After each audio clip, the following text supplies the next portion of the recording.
Olá, estamos aqui então para retomar as nossas aulas sobre o Tribunal do Júri. Esse é o nosso terceiro encontro sobre o Tribunal do Júri no modelo virtual.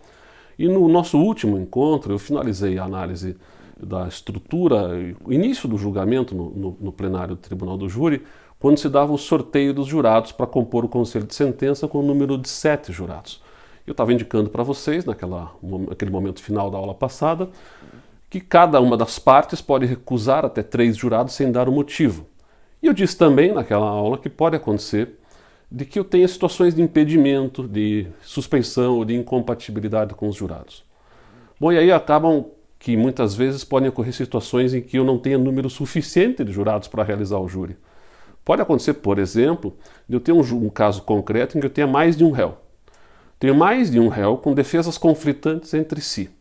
Bom, e se as defesas são conflitantes, um advogado pode recusar 3 jurados, o outro advogado pode recusar outros 3, o promotor pode recusar mais 3, e eu ainda posso ter situações de impedimento, ou seja, de um número mínimo de 15 jurados, eu vou acabar ficando sem o mínimo de 7 para compor o conselho de sentença, falta gente suficiente para o número legal de 7. E aí o juiz vai ter que fazer o desmembramento do caso, fazendo com que um réu seja julgado hoje e outro réu seja julgado numa próxima data. Qual é o critério para estabelecer qual dos 2 réus vai ser julgado primeiro, qual vai ser julgado depois? Então nós temos aqui preferência para aquele que foi o autor do crime. Se eu tiver um autor e um partícipe, o autor tem preferência, né? O partícipe é aquele que vai colaborar, né, com instrumentalização, não participando, não tendo domínio funcional do fato em relação àquele crime que foi realizado. Então, se um é autor e o outro é partícipe, o autor tem preferência sobre o partícipe. Mas e se os 2 réus forem autores, coautores do delito? Bom, em caso de coautoria, retoma-se aquele critério anterior, que a gente já falou, de preferência de julgamentos. Preferência para quem está preso, se um está preso, o outro está solto, vai ser julgado naquele dia quem está preso.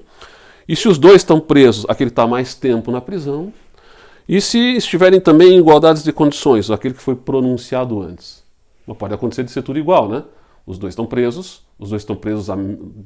com o mesmo tempo de prisão, e os 2 foram pronunciados no mesmo dia. Nesse caso, qual seria um critério que a lei não prevê, né, para solucionar quem é que vai ser julgado primeiro?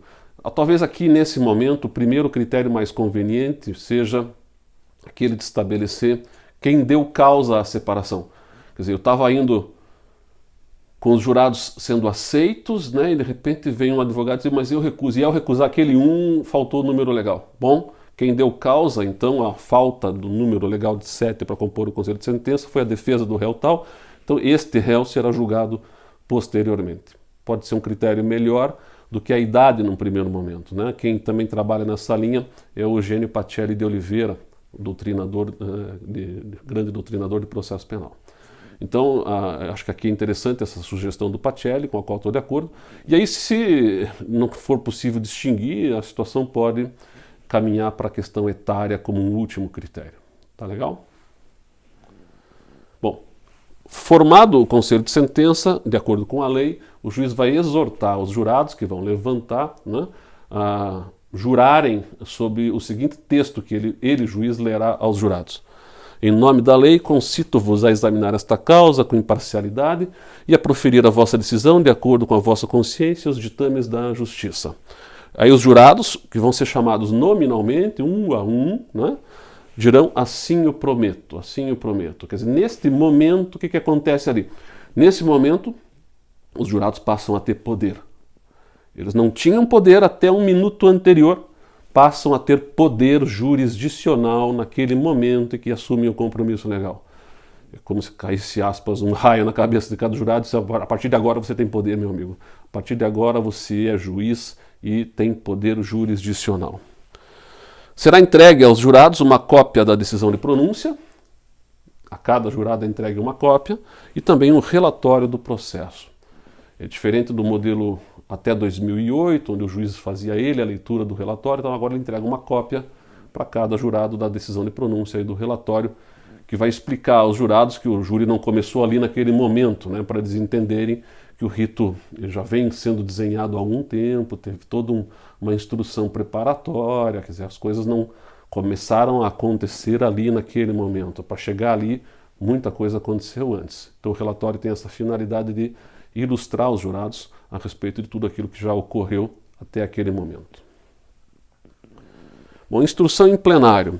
Vamos fazer primeiro a ouvida da vítima, eventualmente, caso esteja viva, pode ser uma tentativa de homicídio.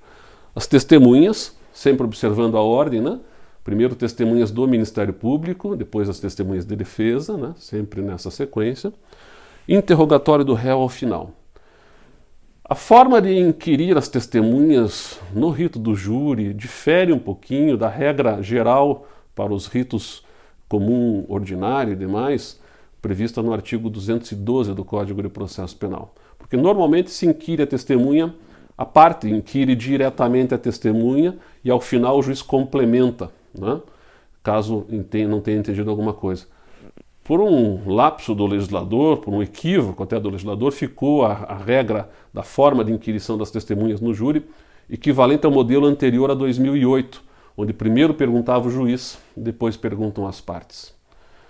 Talvez o que se possa ter de explicação dessa diferenciação é que no rito comum ordinário, quem julga é o juiz togado. E aí não é conveniente que ele seja o primeiro a formular perguntas, porque a explicação toda aqui é de natureza psicanalítica, né, a partir da doutrina do Franco Cordeiro, um professor italiano, que constrói a ideia de que todos nós, seres humanos que somos, né, podemos construir hipóteses mentais em relação aos casos, né, e o juiz pode fazer isso. O Cordeiro, no texto dele, particularmente, está trabalhando com um juiz da Idade Média que julgava sem contraditório, sem ampla defesa, sem fim com nenhum contraponto, e fazia tudo. Ele investigava, ele acusava, ele produzia prova e julgava. E dizia o Cordeiro, então, que esse juiz, nessa sua solidão, como qualquer ser humano, pode construir hipóteses mentais e pode acreditar tanto nas hipóteses que elas acabem preponderando sobre o próprio fato. Então a frase que o Cordeiro diz é: há um primado das hipóteses sobre o fato. E esse primado, essa prevalência das hipóteses mentais que eu construí sobre o próprio fato, pode chegar a um tal grau que equivalha e que promova, diz o Cordeiro, aspas para o Franco Cordeiro, um quadro mental paranoico. Quadro mental paranoico não é a doença, paranoia, vamos deixar claro, é a possibilidade de ter um recorte mental, momentâneo, né, que faça com que naquele momento eu acredite tanto na hipótese que não consiga enxergar coisas diferentes dela. Há uma tendência do ser humano também de, a partir do momento que se constrói um preconceito dessa magnitude, sair à busca de algo que esteja no mundo que queira e que possa confirmar aquilo que você já tem como, aspas, um prévio acerto mental. É da nossa natureza fazer isso. Então, se é o juiz que inquire primeiro a testemunha e ele pode ter construído eventualmente esse quadro mental paranoico do que fala o Franco Cordeiro, não é conveniente que ele seja o primeiro a perguntar, porque a tendência seria ir atrás de algo que vise confirmar o que ele já pensa.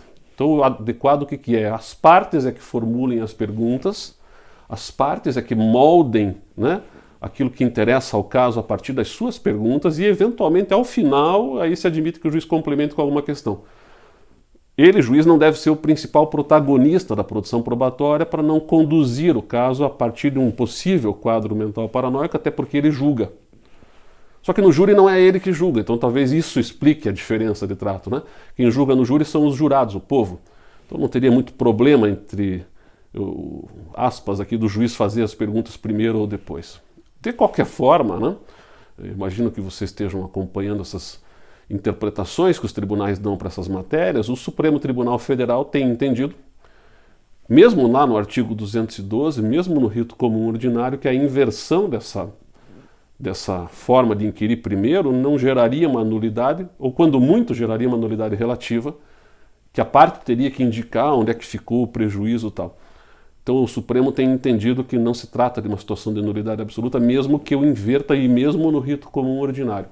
No júri, então, com menos razão se poderia questionar, já que não é o juiz quem julga, é o jurado. Então a contaminação psicológica do juiz aqui não teria uma importância tão significativa, já que não é ele que vai decidir se condena ou se absolve. Ok? Então, a forma de inquirição no júri é um pouquinho diferente.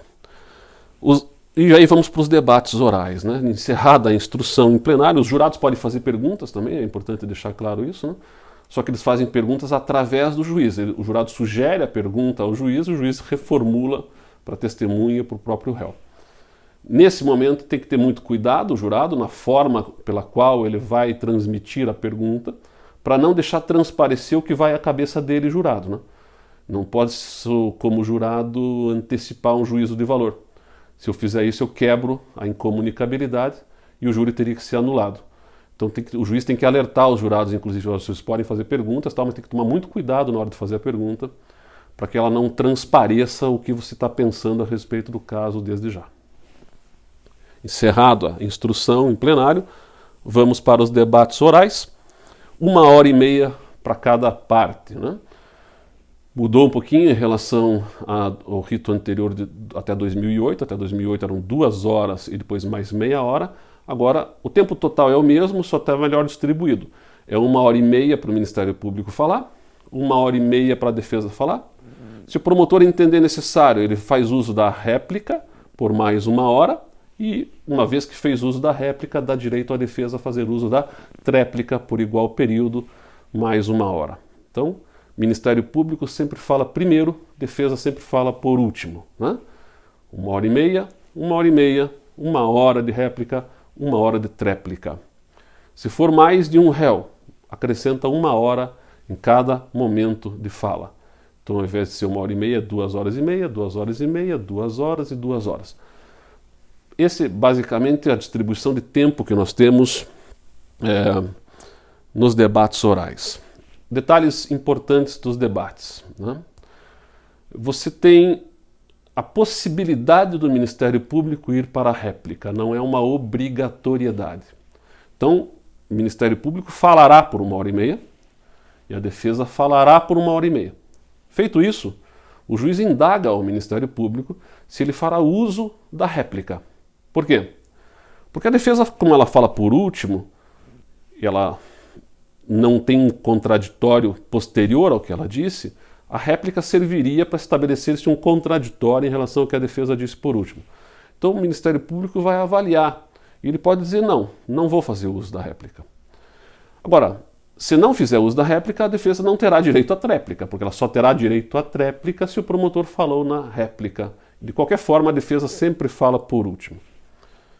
Muito cuidado aqui, porque o promotor pode acontecer, e já aconteceu casos assim, em que o juiz pergunta para ele, fará uso da réplica? E ele vira para o juiz e diz, excelência, evidente que não farei uso da réplica, acho desnecessário, porque ficou muito claro que o réu merece ser condenado depois de tudo aquilo que eu apresentei de provas e a defesa não conseguiu rebater, e por isso pelas razões que ficaram mais claras e evidentes da culpa do réu, eu entendo que não é caso de fazer uso da réplica. Pronto, já fez. Esse discurso, toda essa justificativa do porquê que não vai fazer uso da réplica, já é a réplica. Então o promotor tem que ter um cuidado de dizer assim, não vou. E pronto, não justifica porque não vai, porque a justificativa pode caracterizar-se como utilização própria do direito de réplica, e dando ensejo, portanto, a mais 1 hora de tréplica. Tá legal? Nós já vimos também que a defesa tem uma discussão se ela pode ou não pode inovar teses defensivas na tréplica. A doutrina mais tradicional entende que não, porque feriria justamente o contraditório. Mas eu entendo, como eu já expliquei longamente para vocês, e aqui só estou fazendo uma síntese dessa questão, né? Eu entendo que sim, a defesa pode inovar na tréplica, porque eu acho que prepondera sobre o contraditório a plenitude de defesa. A gente viu durante quase uma aula inteira essa questão da plenitude de defesa, e a plenitude de defesa é um princípio constitucional que se sobrepõe ao contraditório, porque ele é específico do júri. A defesa, se ela lembrou de uma situação, de uma tese nova só na tréplica, deixa usar. Sim, mas e o contraditório? O contraditório está presente de alguma forma, ainda que mitigado, porque há um regramento nos debates orais relacionados aos apartes. Até 2008, não havia regra sobre os apartes. O que é um aparte? É a possibilidade de uma parte interferir na fala da outra parte. Então a defesa está com a palavra, o Ministério Público, até 2008, se dirigia ao advogado e perguntava se ele lhe concederia um à parte. E o mesmo fazia o advogado. O promotor estava com a palavra, o advogado se dirigia ao promotor, dizia: Excelência, me concede uma parte? E aí o promotor virava para o advogado e dizia: concedo, ou não, não concedo, enfim. E às vezes dava um bate-boca feio, né? Como? Por que não me concede e tal? Porque eu estou falando, enfim. O júri tem essas coisas e dava muito embate e muito problema em relação a essa discussão. Era uma praxe, não era regrado. Hoje está regrado. Depois de 2008 o legislador colocou na lei e o à parte hoje ele é pedido ao juiz. Não é mais uma parte conversando com a outra parte. É uma parte pedindo ao juiz que ele conceda um à parte na fala de quem está com a palavra. E o juiz então defere ou indefere. Se deferir, concede 3 minutos para quem solicitou a parte para fazer uma intervenção no discurso da outra parte. Então veja, nessa discussão de que se eu posso ou não posso inovar a tese defensiva na tréplica, que é o último momento de fala da defesa, eu entendo que sim, é possível, e o promotor pode estabelecer um contraditório, ainda que mitigado, requerendo a partes, né? Excelência, requer uma parte, porque a tese é inédita, eu quero fazer um contraponto. Ainda que seja por 3 minutos, eu posso requerer mais de uma parte, tantos e quantos sejam necessários, estabelecendo, portanto, um equilíbrio entre aquilo que é mais importante, que é a plenitude de defesa, e a presença também de um contraditório. Mas é uma questão polêmica, eu diria até não bem resolvida ainda nos tribunais, e é possível que você encontre decisões em sentido contrário, aliás, é mais provável ainda, né? Tá? Também esses debates orais, eu vou agora tratar de algumas questões que não são propriamente dogmáticas, né? É preciso saber fazer, né? Aqui a gente já comentou muito, quando eu tratei dessa questão lá atrás, sobre a ótica da plenitude de defesa, da capacidade técnica do advogado, da capacidade de oratória e tal. Tem algumas técnicas, né, de fazer júri. Você tem, por exemplo, a neurolinguagem, ela nos dá algumas ferramentas interessantes aqui, né? Porque a neurolinguagem, ela explica que nós, seres humanos, apreendemos, assimilamos as coisas que nos são mostradas de 3 formas básicas: visual, auditiva e sinestésica. Todos nós temos essas 3 formas de assimilação predominantes: visual, auditiva e sinestésica pelo toque, pelo tato. Estudos de neurolinguística dão um indicativo de que a grande maioria das pessoas é predominantemente visual. Assimila vendo, precisa ver as coisas. Então é muito importante que você, nos debates orais, mostre visualmente para o jurado que vai julgar o que você quer que ele entenda do caso. Então você pode usar as ferramentas de tecnologia que se tem à disposição hoje em dia, né? Um telão para mostrar: ó, vou falar do laudo pericial, joga o laudo pericial na tela. Joga lá, diz: olha aqui, ó, eu estou falando deste laudo, olha lá o que está escrito no laudo. Vai falar de uma testemunha que não prestou depoimento em plenário, mostra a ela a gravação do áudio e vídeo, joga lá no telão e mostra para o jurado, porque a visualização é muito importante. Mas há uma parcela da população que é mais auditiva do que visual. Lembra daquele teu colega de sala de aula que vivia dormindo assim em cima da carteira e sempre tirava nota boa? Na verdade, esse sujeito ele é mais auditivo do que visual. Ele ouve, e ouvir é o suficiente para ele assimilar bem a ideia. Ele não precisa ficar vendo. Então, como você não sabe o que é o jurado, que predomina ou não predomina, é muito importante também ter cuidado com a questão auditiva. Ser claro na forma de expor, né? Articular bem as palavras. E aqui vai um outro truquezinho importante também. Como o júri é longo, imagina, 1h30 de fala do promotor, 1h30 da defesa, depois mais 1 hora de réplica, 1 hora de tréplica, é cansativo. Os júris são longos, são exaustivos, já teve inquirição de testemunha, às vezes dura mais de um dia. Os jurados, lembra, o jurado é povo, né? E ele está ali convocado e às vezes meio contrariado, ele está pensando nas coisas que ele tinha que ter feito e não fez. Ele está pensando: pô, será que estão levando meu filho na escola? Será que meu marido vai lembrar? Será que minha mulher vai lembrar? Será que, putz, eu não paguei aquela conta no banco? E ele está preocupado com uma série de coisas. Além do que há um cansaço natural, né? Então, a tendência é que ele relaxe, que ele não preste mais atenção em você, que ele durma, às vezes até no contexto do julgamento. E é importante que você esteja sempre mantendo o jurado atento. Então, por exemplo, no júri costuma haver todo um espaço físico, né, que você pode transitar. Aquilo é para ser usado. Então a ideia é que você vá falar lá perto dos jurados. Você tem que convencer o jurado, hein? Não a plateia e nem o juiz. Então você se aproxima do jurado e fala no olho dele, e fala perto dele, e muda o tom de voz, e fala mais baixo, e depois fala mais alto, e depois vira as costas, porque quando você vira as costas o som chega diferente, e você então usa aquele espaço. Porque toda vez que você alterna o tom de voz, ou da onde vem a voz, o cérebro de quem é o receptor da tua voz, ele tem que estar constantemente ativado. Porque se eu ficar aqui nesse monólogo, que aqui infelizmente não tem muito como fugir disso, e ficar nesse mesmo tom de fala, não passa 10 minutos você está dormindo, me ouvindo aqui, né? Tá? Então você tem que ter, aqui infelizmente tem uma ferramenta mais estática e eu tenho limitação de espaço, mas lá no plenário não é assim que funciona, o jurado está parado, o jurado está como você que está me assistindo aí. Mas você tem um espaço para circular e fazer com que ele, enfim, não durma me ouvindo. Faz uma experiência em casa, se você ainda não entendeu o que eu estou falando, se você usa relógio, para quem usa relógio é fácil de entender, você nem lembra que está de relógio, porque você sempre usa ele no mesmo pulso. Experimenta trocar o pulso do relógio. Quando você troca o pulso, aquilo pesa, incomoda. É o teu cérebro dizendo: o que está acontecendo? Aconteceu alguma coisa diferente aqui. Houve uma mudança de peso nessa mão. Enfim, ele demora para se adaptar, mas daqui a pouco ele está ajustado, ele começa a entender. Bom, já entendi, vai ficar esse peso aí, né? Tá legal, tudo bem. E daqui a pouco você nem lembra mais que trocou o relógio de mão.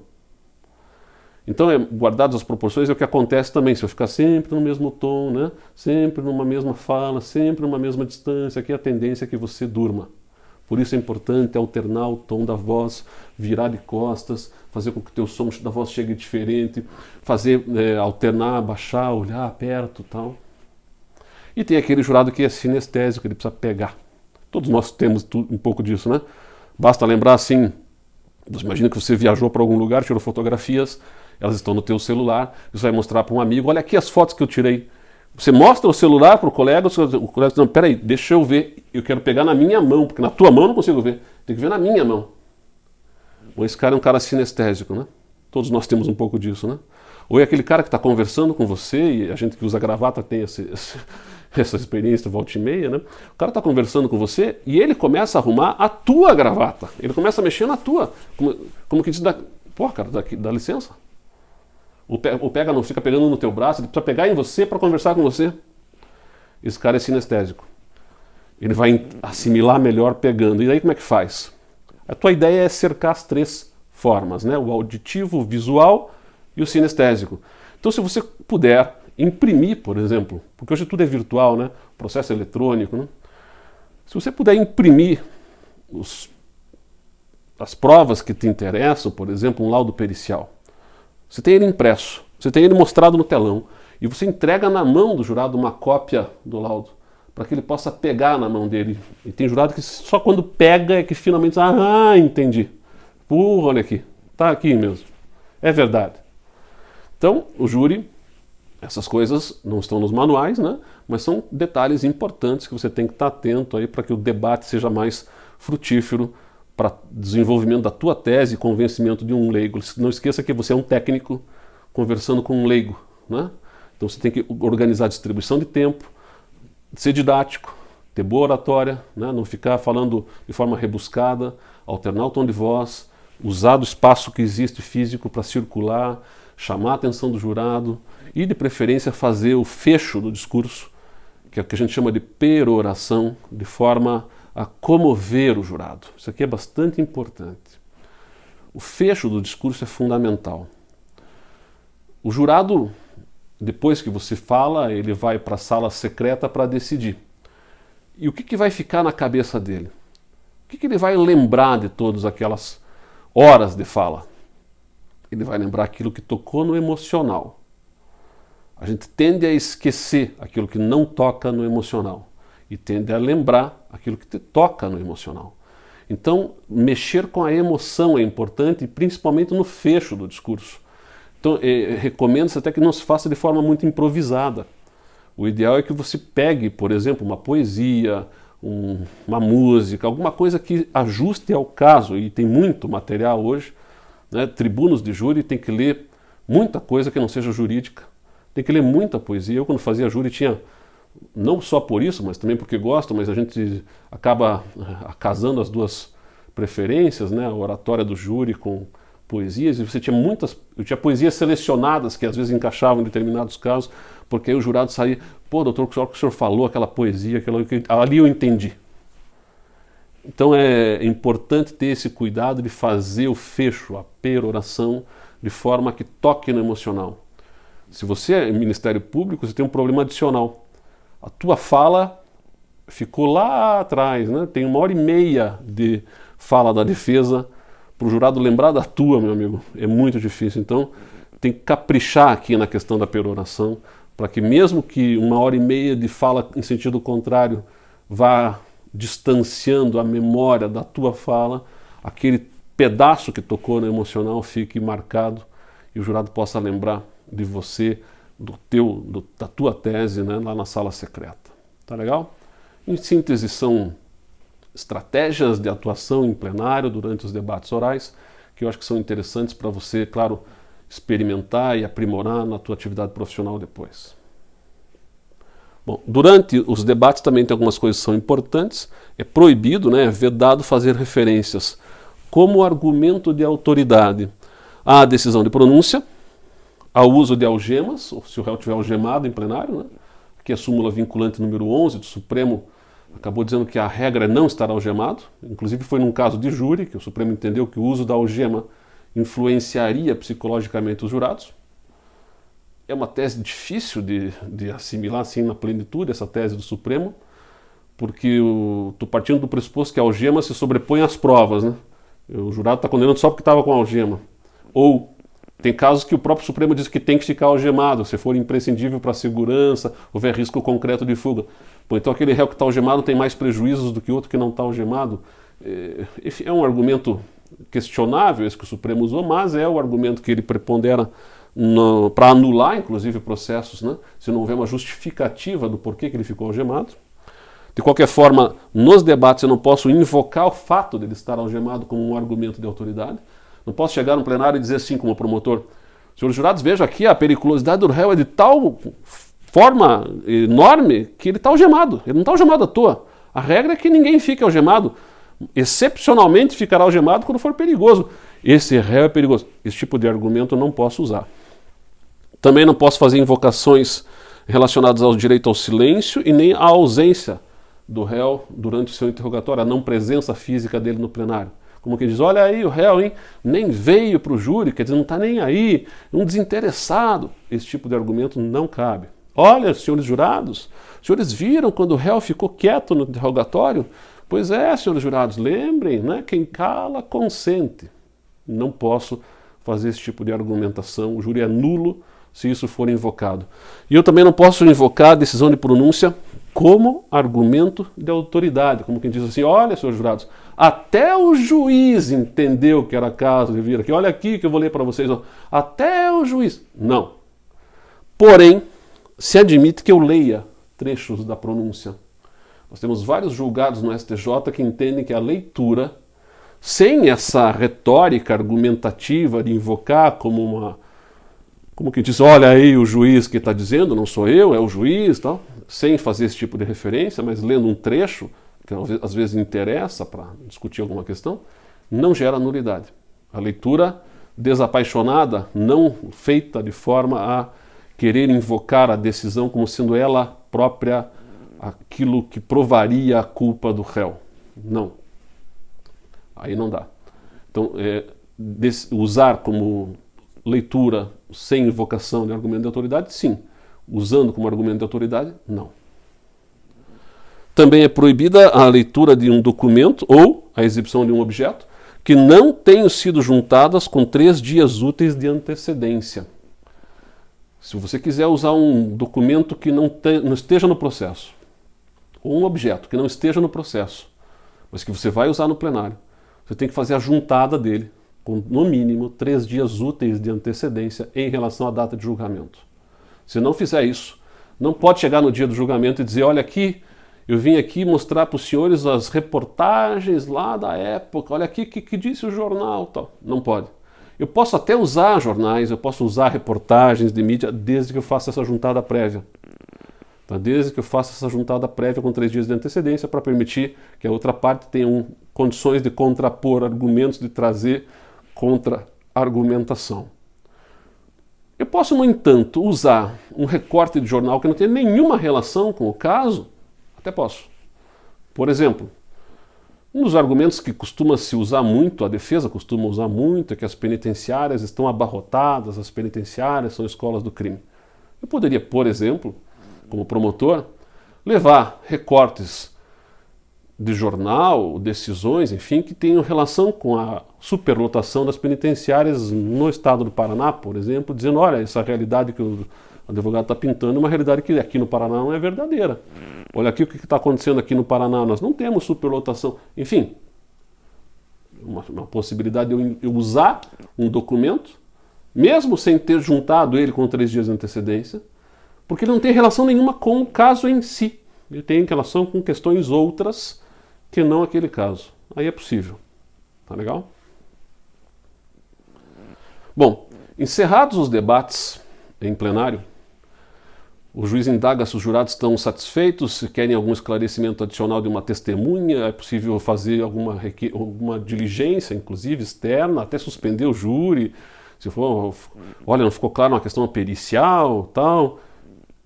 Normalmente os jurados não pedem um esclarecimento adicional, e aí nós vamos para a fase final, que é a fase de julgamento propriamente dito da votação.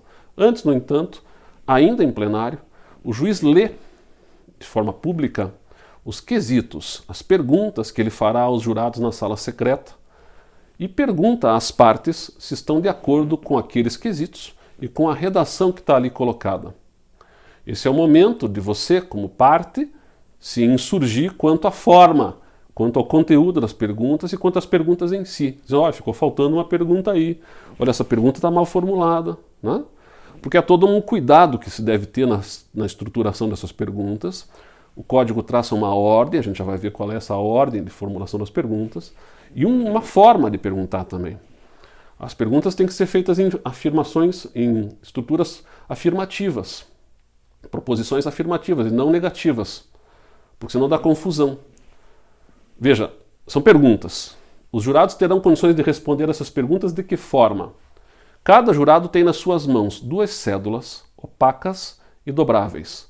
Uma escrito sim, outra escrito não. O juiz fará a pergunta, o jurado escolherá qual resposta vai dar e colocará a resposta numa urna que passa com um oficial de justiça recolhendo o voto válido de todos os jurados. E o segundo voto que ficou na mão dele, ele deposita numa segunda urna, que é a urna dos votos descartados. Então o jurado só responde sim ou não para a pergunta que é formulada. Agora imagine que eu construa a pergunta com uma estrutura negativa. A frase com uma estrutura negativa, ela gera dúvida. Imagine que eu pergunte assim, não foi o réu quem praticou esse delito? Imagine você, jurado, respondendo essa pergunta só com as possibilidades de dizer sim ou não. Como é que é a pergunta? Não foi o réu que praticou o delito. Se eu responder não, estou dizendo não, não foi. Ou se eu responder não, estou dizendo sim, foi ele. Por isso não foi ele. Não com não dá sim. Não sei se ficou claro, isso dá confusão, né? Tá? Então as perguntas têm que ser feitas sempre de forma proposição afirmativa. Quer dizer, o réu fulano de tal realizou essa conduta, sim ou não? Aí fica fácil de eu dizer e entender qual é a resposta correta para o tipo de pergunta que está sendo formulado. Tá certo? A ordem da quesitação, de acordo com a lei. Primeira pergunta relacionada à materialidade do fato. Materialidade é vestígio, resultado que se produziu no mundo físico. Então, normalmente no homicídio, qual seria a prova da materialidade do crime? Um laudo de necropsia, um laudo de exame cadavérico, que ateste que aquela pessoa morreu, certo? E morreu a partir de alguma coisa externa, uma facada, uma lesão pérfuro-contusa, contundente, enfim. O laudo pericial é que prova ou não prova a materialidade. Então eu vou fazer uma pergunta. no dia tal, tantas horas, em tal local, a vítima, fulano de tal, recebeu disparos de arma de fogo que lhe provocaram as lesões corporais descritas no laudo de exame de necropsia de folhas tal e tal? Sim ou não? E o jurado vai votar. Se ele respondeu não para essa pergunta, está absolvido o réu. Já na primeira pergunta, por negativa de autoria. Não foi ele, está absolvido. Respondeu sim para essa pergunta, a gente avança para a pergunta seguinte. O réu fulano de tal foi o autor destes disparos? Né? Segunda pergunta, autoria ou participação. O réu fulano de tal foi o autor das lesões que levaram à morte da vítima? Sim ou não? Vota. Respondeu majoritariamente, né? De 7, 4. Se 4 responderem não, está absolvido. Os jurados disseram que a vítima morreu por disparos, mas disseram que não foi o réu que efetuou esses disparos. Quem foi? Não sei, foi outra pessoa. Mas aquele réu não foi, ele estaria absolvido por negativa de autoria. Se o jurado respondeu sim para a primeira pergunta, sim, a vítima morreu por disparos de arma de fogo. Respondeu sim para a segunda pergunta, sim, foi o réu que efetuou esses disparos. O que ele me disse até agora? Que a vítima morreu e que morreu porque o réu deu tiros nela. Já condenou? Ainda não.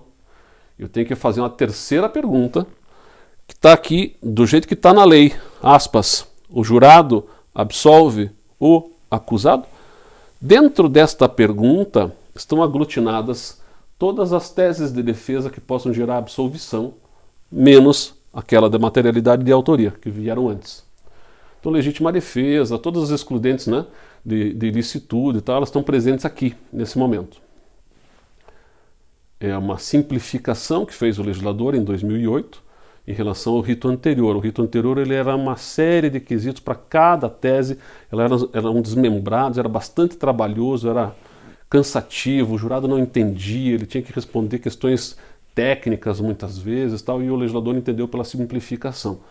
Então eu pergunto genericamente, o jurado absolve o acusado, e se a resposta for sim majoritária, está absolvido, se a resposta for não, está condenado. Dependendo do que o jurado responda, né? Se ele respondeu não para essa pergunta, ele condenou o réu, certo? Bom, agora eu posso ter uma tese adicional, uma causa de diminuição de pena. E aí tem que formular um quesito adicional, porque pode impactar na fixação da pena. Já decidi que ele merece ser condenado. Agora, vai impactar na fixação da pena uma causa de especial diminuição, sim ou não? E também, eventual qualificadora e causa de aumento de pena, né? Concurso formal, concurso material, crime continuado, entra ali naquela causa de aumento de pena. Qualificadoras e causas de aumento de penas irão vir na sequência, certo? Uma pergunta para cada uma delas. Então essa é basicamente a forma e a estrutura e a sequência dos quesitos aos quais os jurados serão submetidos. Pode acontecer também de ter uma tese de desclassificação. Bom, se houver uma tese de desclassificação, diz o artigo 483, que regulamenta esse modelo de quesitação no seu parágrafo 4º, diz aqui, presta atenção na redação, porque essa redação é um pouco confusa, tá? Se você não prestar atenção, não vai entender como é que as coisas se dão. Então diz aqui, sustentada a desclassificação da infração para outra de competência do juiz singular, o juiz singular é o juiz togado, não é júri, será formulado um quesito a respeito. Vai ser feito um quesito específico relacionado à tese de desclassificação. Diz a lei, para ser respondido após o segundo ou terceiro quesito, conforme o caso. Como é que é esse negócio? Então quer dizer que eu vou fazer uma pergunta específica de desclassificação, certo? Certo. E onde é que eu vou encaixar essa pergunta? Depende, diz a lei. Às vezes vai encaixar após o segundo quesito. Às vezes vai encaixar após o terceiro quesito, conforme o caso. Ele não explica o que é isso. Vamos voltar um pouquinho o slide aqui. Após o segundo quesito é aqui. Após o terceiro quesito é aqui. Então veja, quando é que eu vou encaixar uma pergunta de desclassificação que venha antes da pergunta se o jurado absolve? E quando é que eu vou fazer isso depois? A coisa vai funcionar mais ou menos assim. Se a principal tese de defesa é desclassificação, o réu não tinha intenção de matar. Essa é a tese. Ele até atirou, mas ele atirou para lesionar, não queria matar de jeito nenhum. Não, imagine, não queria matar. Só lesionar. Atirou na perna. Não tinha dolo de matar. Foi acusado por tentativa de homicídio, mas o crime não é doloso contra a vida, é um crime de lesão corporal dolosa consumada. Essa é a tese de defesa? Bom, se essa é a tese principal de defesa, o quesito relacionado a ela tem que vir aqui, após o segundo, porque primeiro eu tenho que definir se o júri é competente ou não é competente para julgar aquele crime. Porque se o jurado me disser, se eu perguntar para ele assim, o réu agiu com o dolo de matar, sim ou não? O jurado vem e responde não, o que ele fez? Ele disse, não é doloso contra a vida o crime. Bom, se não é doloso contra a vida o crime, eu encerrei a minha competência. Eu não sou mais competente. E daí? Daí quem será competente é o juiz togado, é o juiz presidente.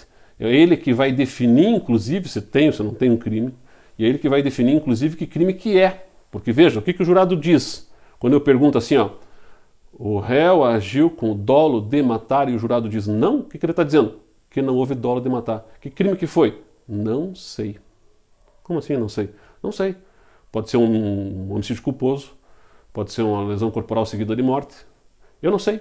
Quem vai definir isso? O juiz presidente. Certo? Então, o jurado cessa a sua competência, remete para o juiz presidente a competência para definir que crime que é. A isto se dá um nome. Eu vou avançar um pouquinho e depois eu volto aqui. A isto se chama desclassificação própria no rito do júri. Tese principal é a tese de desclassificação. A resposta afirmativa para a tese não define o crime, só diz que não é doloso contra a vida, encerra a competência dos jurados, remete ao juiz presidente para definir o delito. Tá legal? Agora vamos voltar um pouquinho. Essa é a pergunta que eu fiz após o segundo quesito. E quando é que eu vou formular após o terceiro quesito? Depois de perguntar se ele absolve ou não. Quando a tese de desclassificação for alternativa. Imagine que a tese principal do júri é de legítima defesa. O advogado vem lá, senhores jurados, meu cliente aqui agiu em situação clara de legítima defesa, porque esse sujeito que morreu era um brutamontes, era um sujeito violento, notoriamente conhecido na cidade como alguém que era matador, e por alguma razão resolveu implicar com o meu cliente, senhores jurados, diz o advogado. E o meu cliente o que fez nessa hora? Ameaçado de morte que estava, coisa que estava assim já correndo a boca pequena, dizendo, olha, uma hora ele vai te pegar e vai te matar. E meu cliente franzino, os senhores veem, então você tem de um lado um brutamontes, um sujeito que lutava vale tudo, né? Uma máquina mortífera, e meu cliente, um sujeito franzino, um sujeito que não conseguiria sequer reagir ao primeiro soco. Bom, jurado de morte, faria o quê? Faria o que talvez qualquer um dos senhores faria. Ele deu um jeito de achar uma arma aí no mercado clandestino e passou a andar armado. Passou a andar armado para a sorte dele, porque não deu outra, né? Não demorou muito, o que acabou acontecendo? Esse sujeito que estava lá aforindo ódio e tal, né? Dizendo, olha, vou matar, uma vez ele estava, meu cliente andando na rua, quando o sujeito vira a esquina e se depara com ele. Ele visualiza o meu cliente e começa a berrar, é hoje, é hoje, é hoje, e começa a vir na direção do meu cliente. E o que faz o meu cliente? Faz o que qualquer um dos senhores faria. Lembrando que está armado, vai, saca da arma e dá um primeiro tiro de advertência no chão. E o que faz o outro?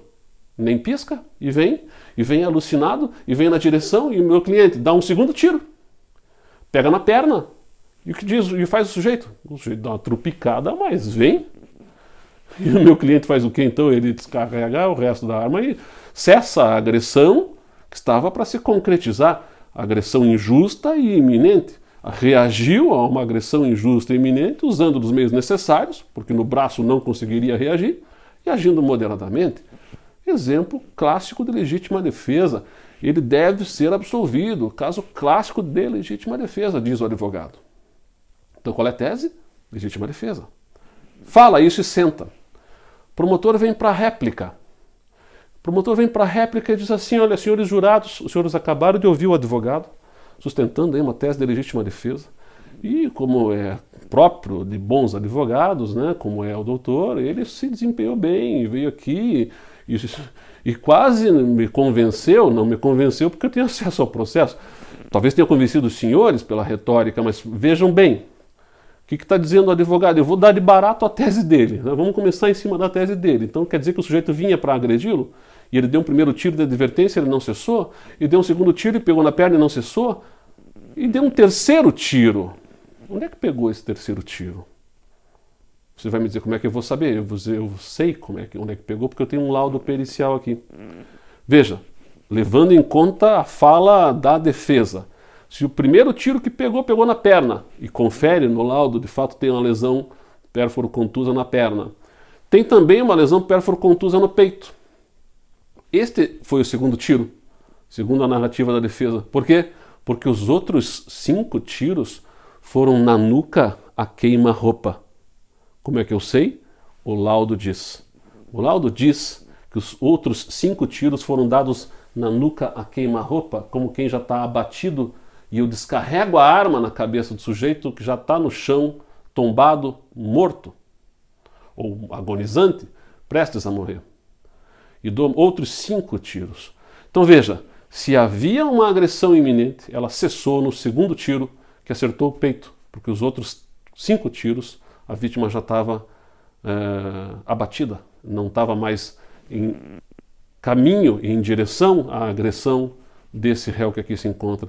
Então, se havia inicialmente um percurso de legítima defesa, ele cessou no segundo tiro. Dali para frente houve uma execução sumária, matou desnecessariamente. Por isso merece ser condenado.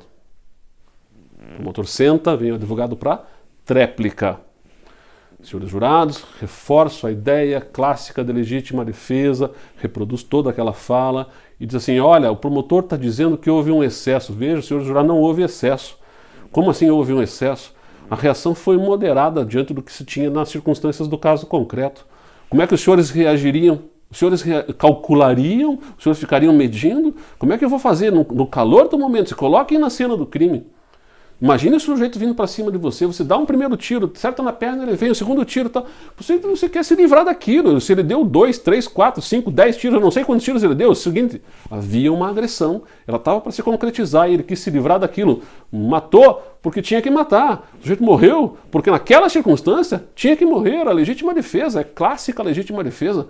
O promotor está dizendo que houve um excesso. Veja, senhores jurados, no pior cenário, se tivesse tido um excesso, esse excesso seria culposo. E senta. Lançou na última frase uma tese alternativa. Qual tese alternativa? Excesso culposo na legítima defesa. Tese principal, legítima defesa. Então, primeiro, eu tenho que perguntar se o jurado absolve o acusado. Porque o jurado pode entender que a tese principal deve ser acolhida, a legítima defesa. De fato, houve uma legítima defesa. E eu pergunto, o jurado absolve o acusado? Se ele respondeu sim, acabou o júri, está absolvido.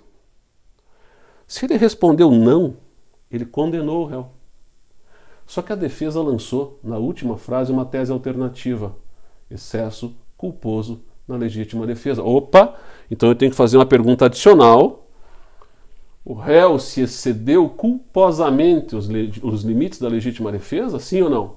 Porque se o jurado respondeu sim para esta pergunta, o que ele fez? Ele condenou na pergunta anterior, mas condenou em homicídio culposo e não doloso. Com isso, ele também desclassificou o crime de doloso para culposo.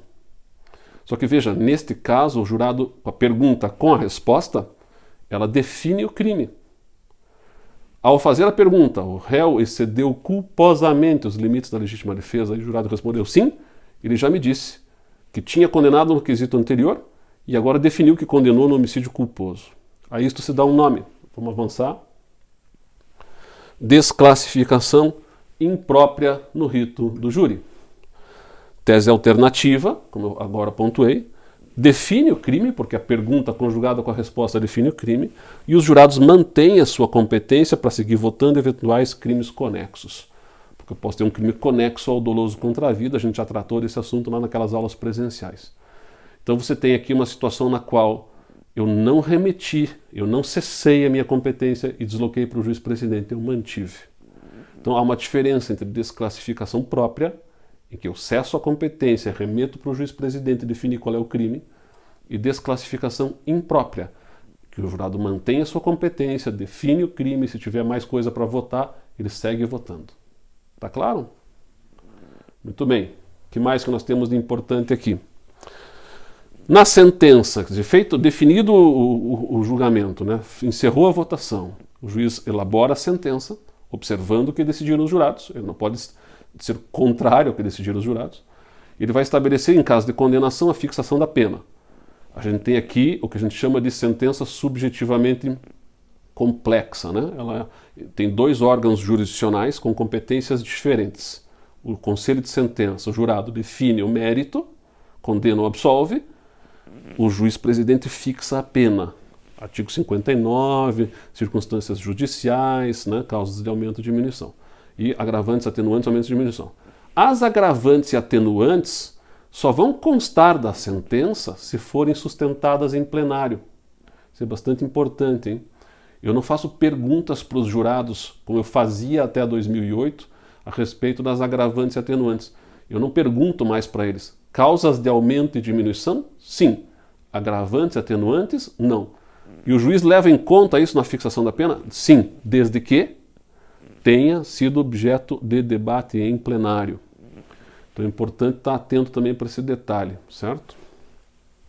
Bom, proferida a sentença, nós temos aqui uma situação em que, havendo uma condenação superior a 15 anos, igual ou superior a 15 anos, um eventual recurso de apelação não terá efeito suspensivo.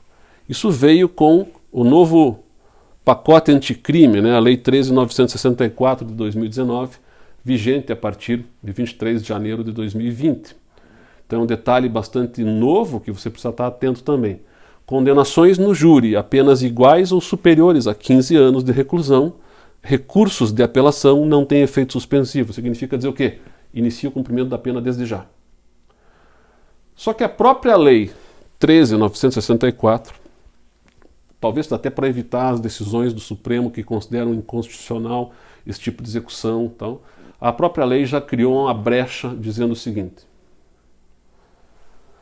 excepcionalmente, poderá o tribunal atribuir efeito suspensivo à apelação, de que trata o parágrafo 4º desse artigo, né, quando verificado cumulativamente que o recurso, 1, não tem propósito meramente protelatório e levanta questão substancial que pode resultar em absolvição, anulação da sentença, novo julgamento ou redução da pena para patamar inferior a 15 anos.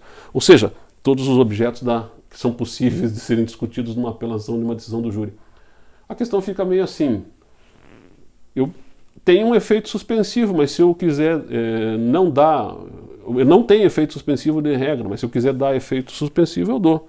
O critério é do juiz ou do tribunal quando receber o recurso de apelação. Cada caso é um caso, vou analisar em cima do caso concreto, porque fica uma coisa meio contraditória, porque esses fundamentos aqui são os fundamentos do recurso de apelação. Quer dizer, daria para dizer assim, em todos os recursos de apelação, eu estaria presente isso, né? Salvo se não tiver, e tem que conjugar com a verificação de não ter um propósito meramente protelatório. Enfim, acho que esses são os aspectos mais relevantes do Tribunal do Júri.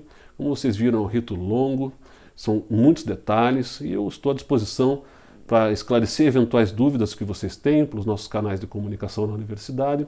A gente está aí para trocar ideias e quem sabe, esclarecer algum ponto que não tenha ficado bem pontuado, aqui é uma questão que não tenha ficado bem pontuada. É isto por hoje, até a nossa próxima aula, um abraço a todos.